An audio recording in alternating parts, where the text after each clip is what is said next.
மேடையில் அமர்ந்திருக்கும் நம் சமுதாய பெரியோர்களே, தமிழகத்தின் பல பகுதிகளில் இருந்து இந்த ஆலோசனை கூட்டத்துக்கு வருகை புரிந்திருக்கும் நம் சொந்த பந்தங்களே, உங்கள் அனைவருக்கும் முதற்கண் என் வணக்கத்தை தெரிவித்துக் கொள்கிறேன்.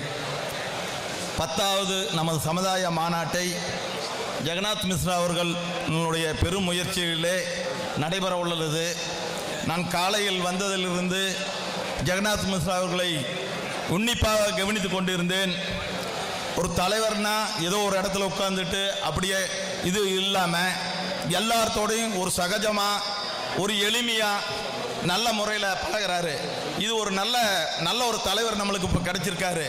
இந்த சந்தர்ப்பத்தை நம்ம சமுதாய மக்கள் பயன்படுத்தி கொள்ளணும்னு இந்த சந்தர்ப்பத்தில் நான் எல்லோரையும் கேட்டுக்கொள்கிறேன்.